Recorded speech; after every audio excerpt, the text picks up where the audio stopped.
Welcome to the Accessible Hunter podcast. I'm Greg Trainer along with my co-host Mike Hudson. And today we have a good friend of ours, Mac Brackenrich, on the podcast with us. Mac, how you doing, man? What's going on in West Virginia? I'm doing good. I'm trying to warm up here finally. It's actually kind of cold today, but it's trying to anyways. I can't wait for it. How about you, Mike? What's happening down in South Carolina, brother? Man, we're the same way as Mac. We're trying to dry out, man. I don't know if you guys got any of the rain yesterday.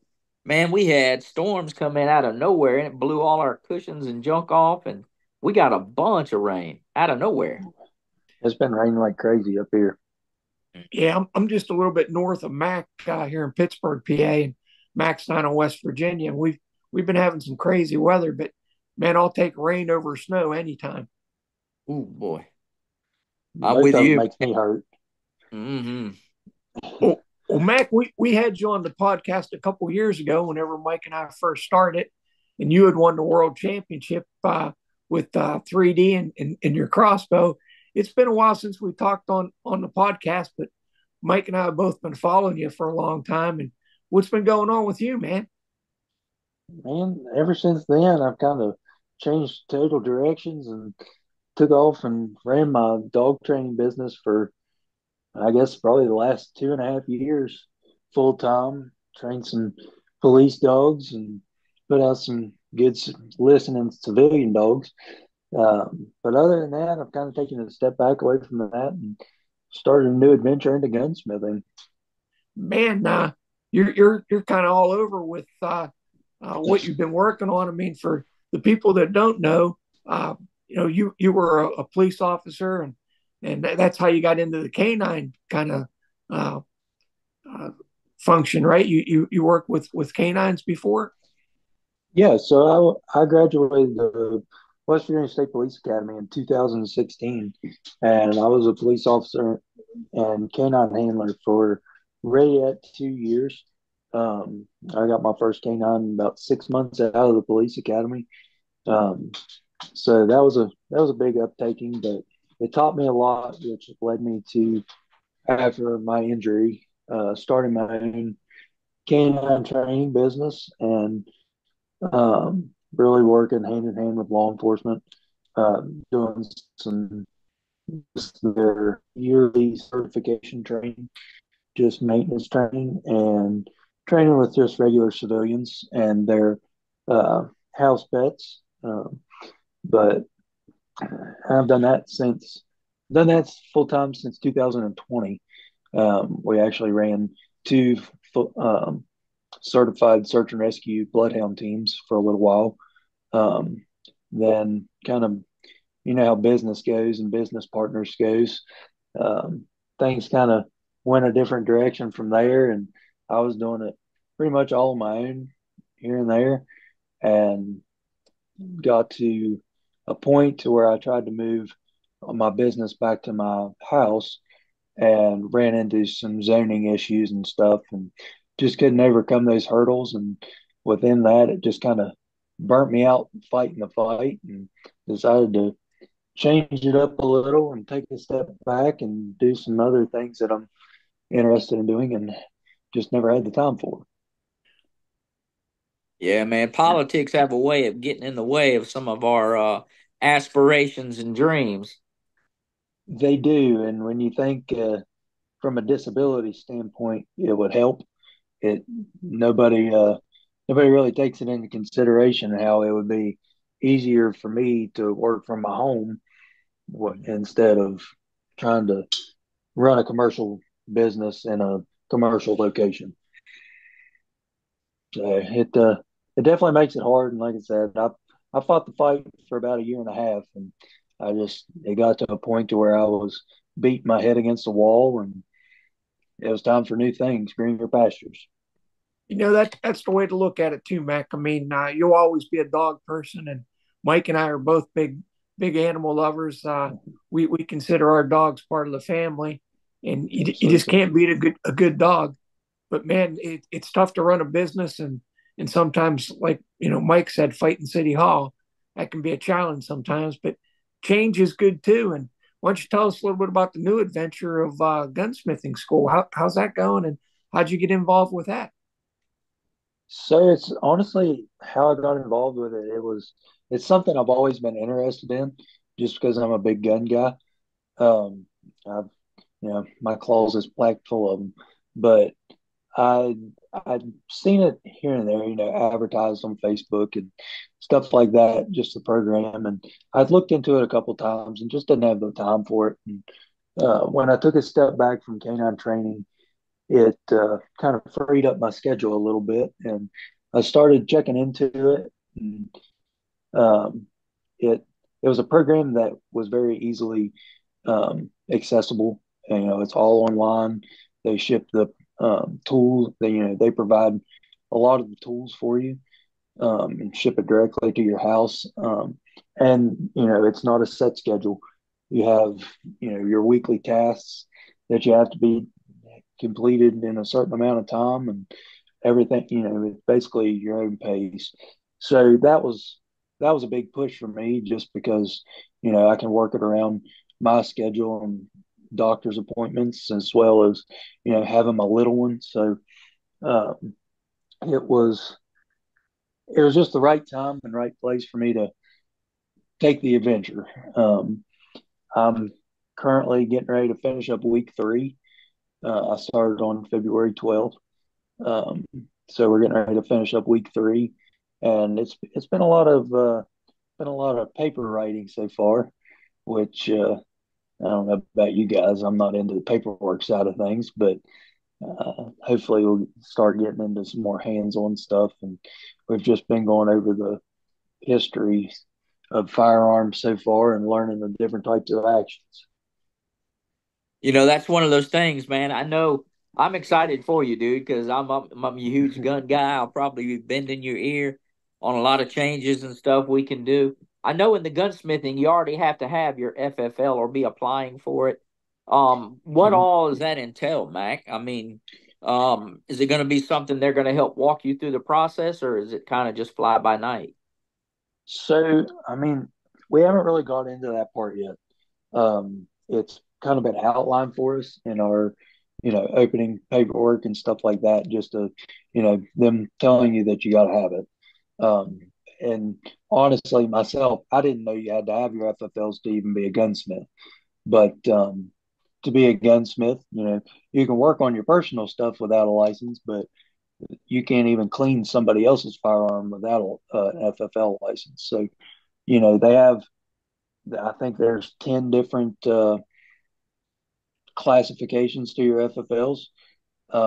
It goes from literally just gunsmithing, or, you can take it all the way to bazookas if you want to. But the type of FFLs I'm looking into, it's just going to be your gunsmithing, building modifications, and buying and selling.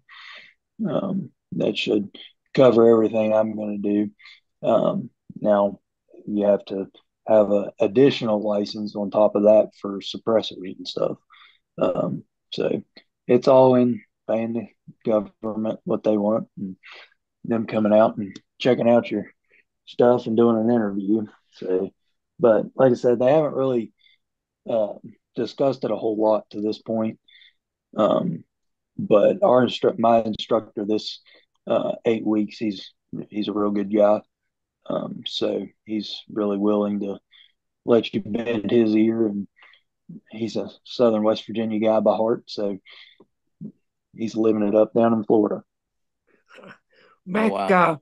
what do you anticipate, like, as far as adaptive equipment, or when you're working on a lot of different firearms, it can be kind of challenging when our hands aren't the greatest.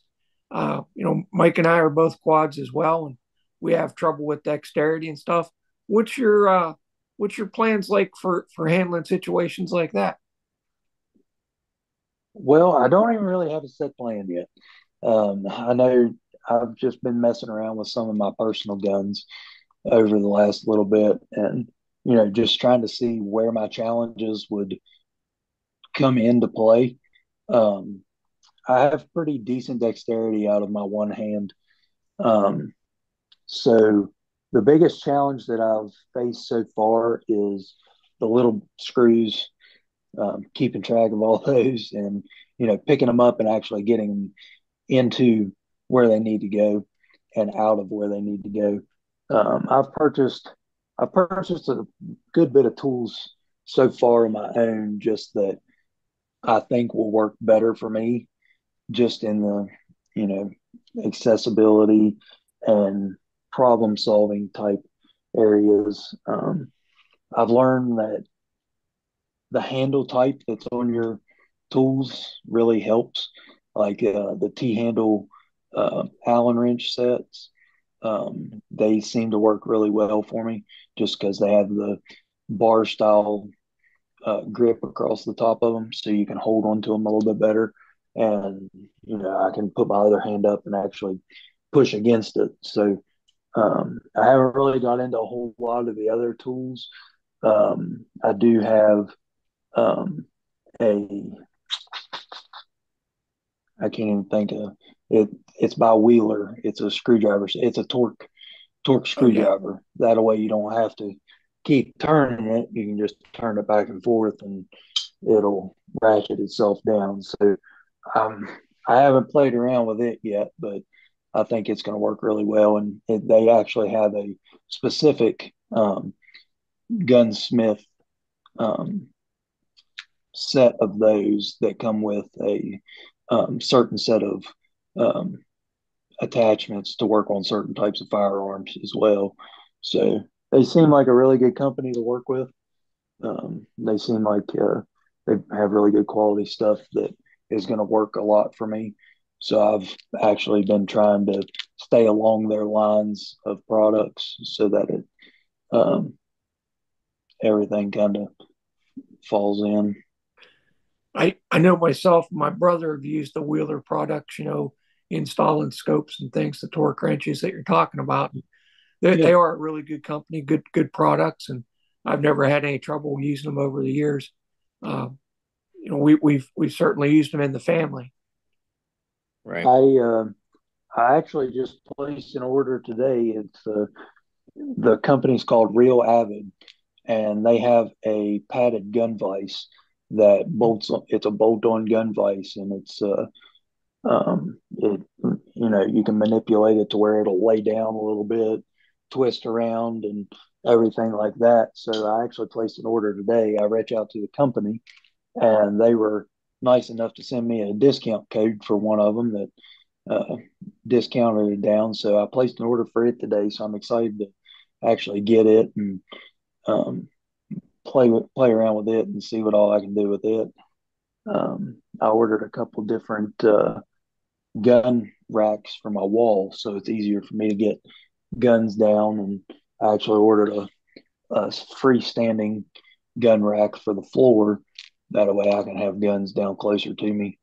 Easier to get from the floor up than off the wall down. So Right.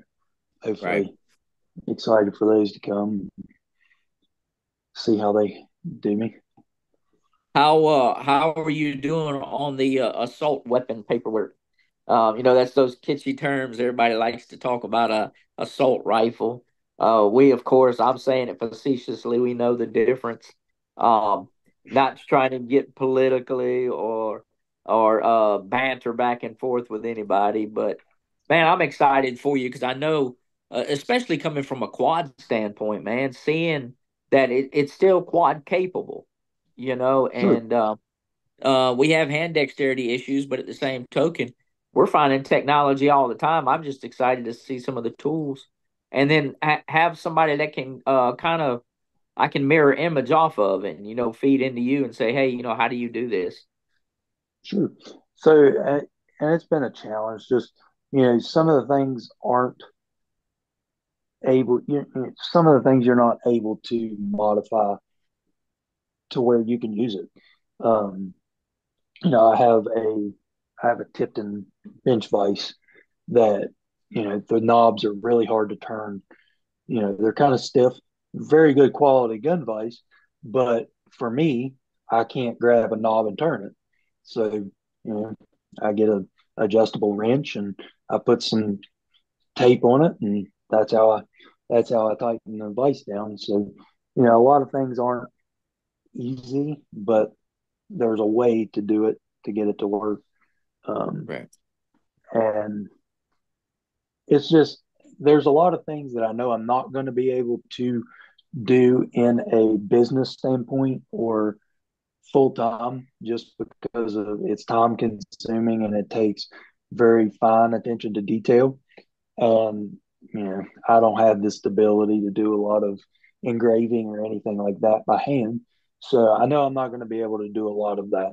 But from that standpoint, a lot there, there's tons of uh, laser etching machines out there that can do the work for me. So, I would be venturing down that way instead of doing it by hand.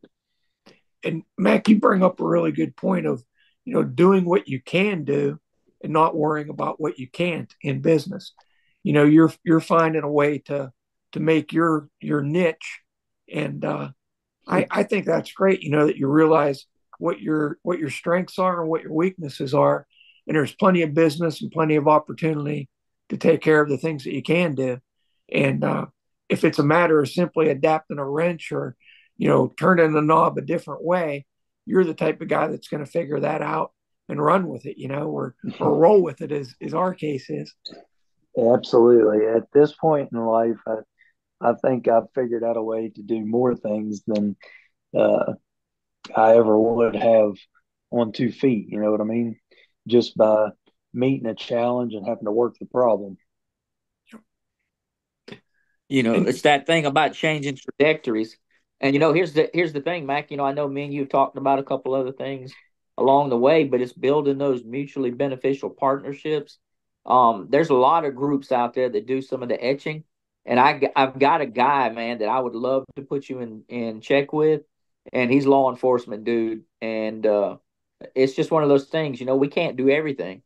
But Right. at the same token, we can own what we can own and then outsource, as best we can. Absolutely. And I've realized that with gunsmithing, it's, you know, just being this early into it, that it's a business that you basically take whichever direction you want to. If you don't want to do one thing, you don't want to work on a certain type of firearm, or you only want to work on two or three. That's you take it and run with it. Be good at what you can be good at, and the other things you don't have to have. and, and Mac, it's like a lot of things too. It's a small community, and Hmm. when you get your name out there that you're good at certain things and you treat people right and you charge a fair price for good quality work, you're not going to have any issues with getting business. People will come to you because you're good at it and you're staying in your lane. After your injury, you still work with dogs. Now you're going to work with guns. I mean, those are two things that you're really comfortable with. You really enjoy it. It's your passion, and I can see you, Absolutely. doing that. Now, when you decided to go back and go to school for gunsmithing, did you get any help through like vocational rehabilitation or anything through the state to help you with your education? I have actually. So I started working with my vocational rehab when I was in my canine training business. Um, and I've really got a bad taste in my mouth, to be honest with you, just because of the amount of paperwork and documentation and hoops that they had to jump through to receive help. Um, I didn't end up getting any through them for my canine business, which, you know, I've met resistance. I've solved the problem and took care of it and handled it. But when I decided to go back to school, I decided to give them another shot. And um, they've actually done really good. They're paying some of my tuition. Um, and then I did the FAFSA to receive that aid as well. Um, and they've actually helped me get a desktop computer to also, for my school. So they've actually been a really good help this time around. Um, But like I said, I did meet a lot of resistance with the other business trying to gain some assistance, but that is what it is. They've kind of made up for it on this side of things, but it's all in what you're doing and your caseworker. You gotta have a proactive Mhm. caseworker. Um, and mine kind of started out not very proactive, um, but she's she's made up for it. I'll give her props on this one. She's done really good and been really easy to work with this time around. That's That's great to a hear, Mac. Oh, good, Mike. I was going to say that's a positive, man, because Voc Rehab's supposed to be there to assist with these vocations. At the same token, Mac, there's another one that you might want to reach out to. It's called a PASS plan. That's through Social Security. It's called a plan to achieve self-support. Mm-hmm. And they're really good through Social Security to be able to help with compensation and some other stuff. But like you said, man, it is bureaucratic red tape because there's a boatload of paperwork associated with Absolutely. it.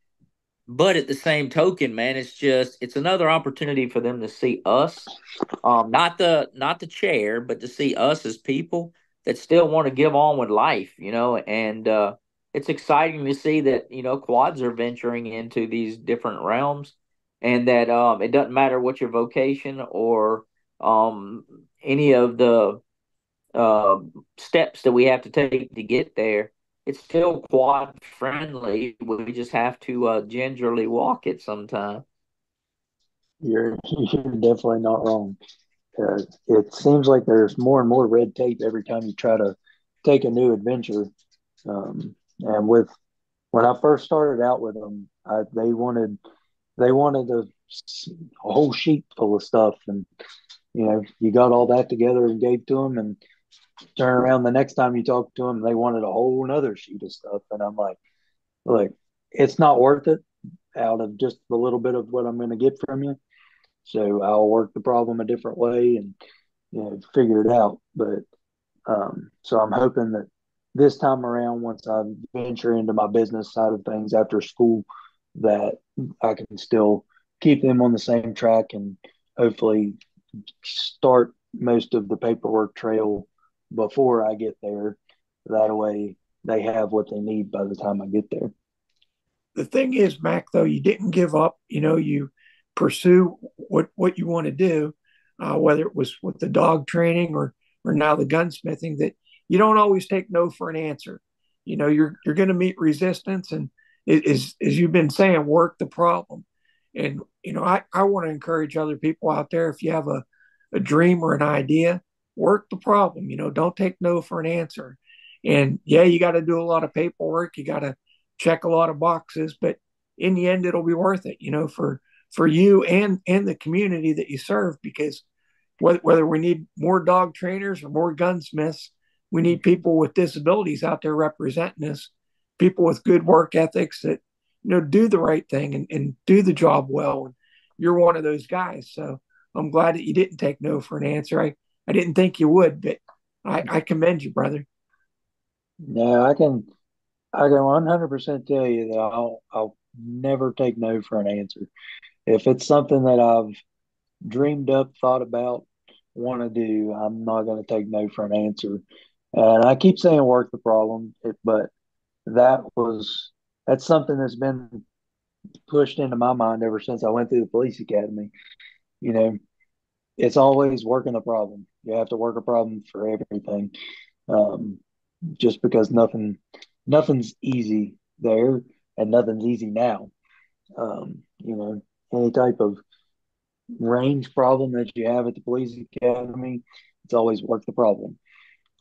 You got to figure it out to keep pushing on. So it's kind of it's one of those things that stuck with me and will always stick with me. That's Mike part of knows paralysis in general, right? Yeah, that's just part of paralysis. it We have to is learn to work problems that we're dealt with. Sometimes our bodies give us funky signals, and we have to kind of figure out, why am I feeling kind of tired? Is it because of a UTI, or I just didn't sleep last night? But you're right, man. All exactly. we can do is just keep pushing. I like the fact that you're finding your passions in life, and you're still able to get out after it.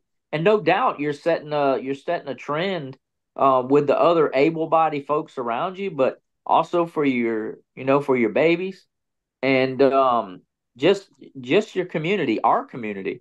Man, that's awesome. Keep pushing that.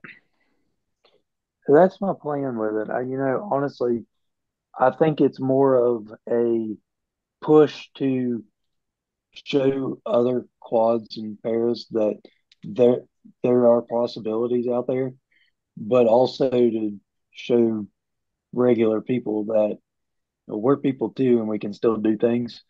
So I think that my side of things more of a educational type more than a business adventure almost.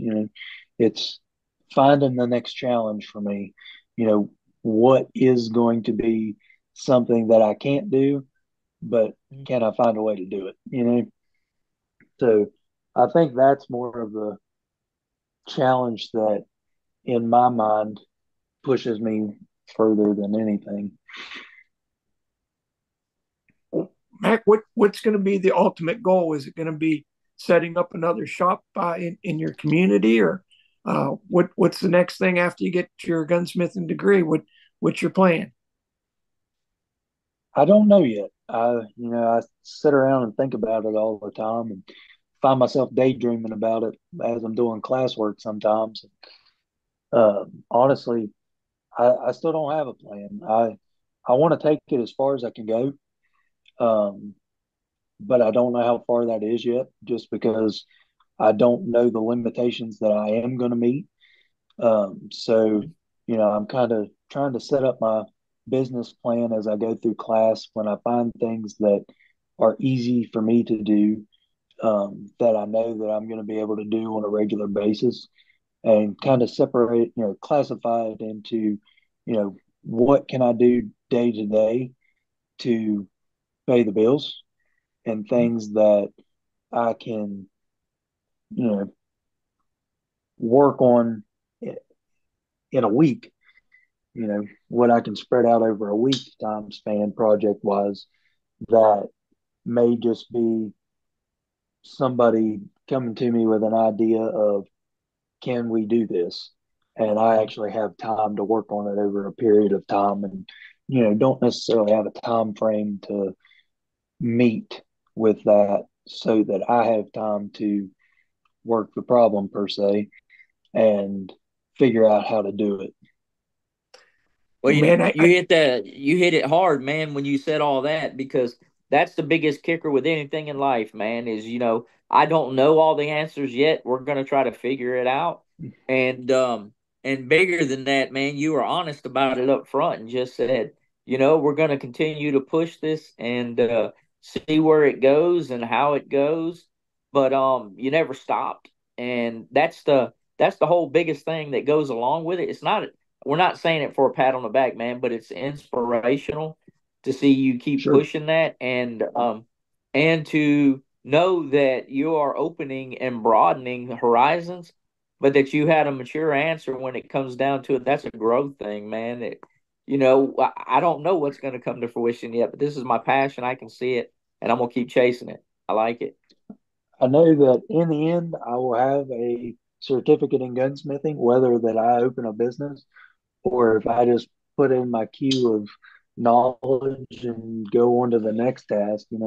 I uh, I say that I step back from my canine stuff, but I also am trying to organize and start a 501(c)(3) to um, get kids, supply, one or two kids a year with a service dog.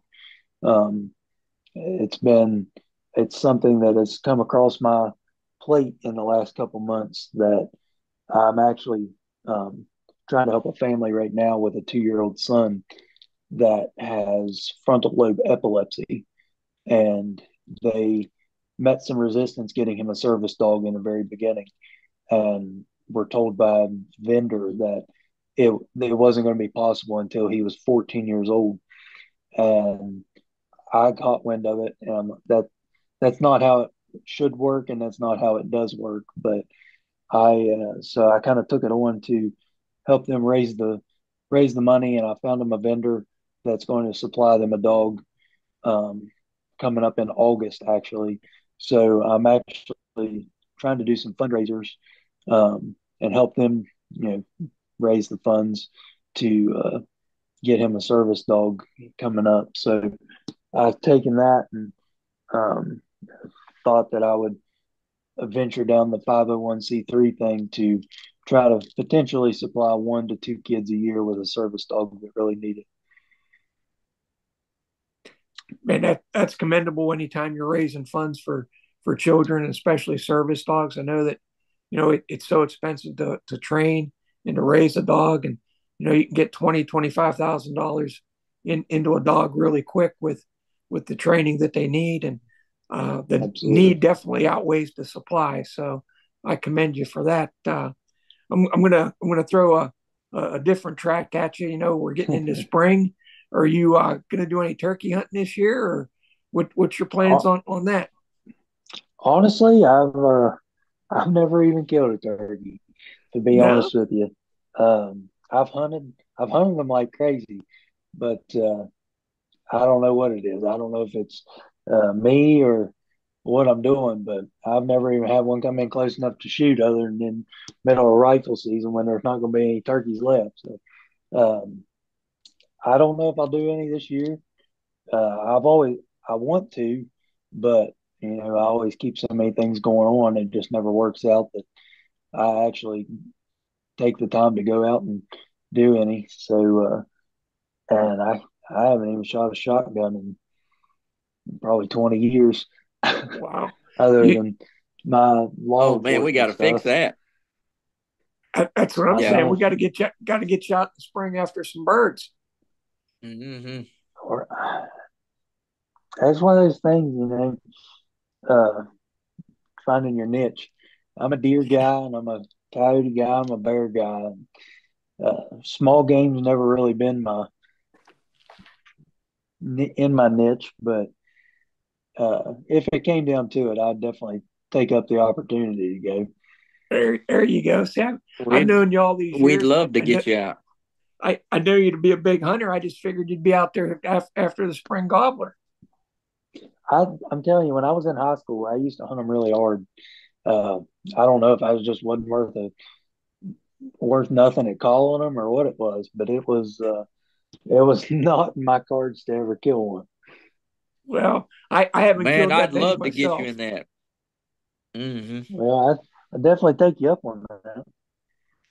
I know we came down to South Carolina there last year, right after Christmas. Took my little one down and killed a wild hog.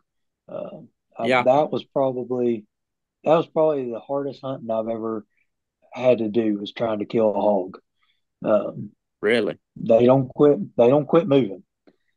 They Nah. for a quad for a quad to be able to get on target and good sight picture and actually take a good ethical shot. A hog is hard to kill. Yeah. They are fidgeters, man, and they are skittish and they'll run on you in a minute. But Mac, man, we're gonna have to open that Absolutely. up and really, break that down, dude, because I'm privy enough to be able to hunt with a lot of really good callers that can teach a lot. Greg, I know, has been in touch with a bunch of these guys and girls, and Greg's good at calling and just like anything else, learning how to do it more. Man, Yep. I do a lot of turkey hunting with some groups, but at the bigger token, man, we do a hog hunt down in Texas. Brother, I'll have to get you to come down there with me and see the number of pigs down there and thermals, and man, it Absolutely. is phenomenal. And then Texas Yeah, just a that'd be whole nother fun. animal, dude. We're gonna have to do that. I'm telling you, I've thought about moving to Texas myself. well, well, Not to guys, bring up politics, but I was just gonna Yeah. say, guys, we're gonna have to get together on a hunt, here eventually, or go to the target range or something. When Mike gets up this way, we'll definitely get together and go yeah, hunting or go absolutely. shooting or do something. Mike and I've been planning to catch another Yeah. baseball game for years now. Right. Hey, man, we're not too far. Well, I'm not too far from Atlanta. I know me and Mac have met up down there before, dude. And man, you guys are always, we say this every time, you guys are always invited. I don't say that to many people. Um, I had a group over here earlier today, and I just told them I don't really like people. But that's not really in my realm. We have to do what we got to do. But at the same token, we definitely need to get together and do some hunting. Our community's super small, but man, there's a lot of great opportunities out there, and I would enjoy, and I'd be humbly impressed to be able to spend that time with you guys. And so I legit say, let's get together and make that happen, man. I definitely think we should now that my schedule's kind of opened up a little bit. There you go. Well, Mac, we appreciate you coming on the podcast today, man. It's been too long since we had you on, and I'm excited for your future with gunsmithing. And you're a good friend to us. I mean, we see each other online a lot, but we gotta communicate a little bit more and get together here. Absolutely. I agree. I think, shoot, the last time I was on, I was in a totally different walk of life. I was shooting crossbows for fun. Shooting crossbows and winning world championships. That's what you mean. Well, I try to keep that. I keep that on the hush hush. Too many people ask. You're a stud, man. You know it. Too many people want pictures and autographs. Oh, there you go. I like it. He's keeping the humility in there, man. Stay humble and hungry, That's dude. Stay humble Yeah, and hungry. that's right. That's yes, But right. sir. I gotta stay at home. The news beats down the door.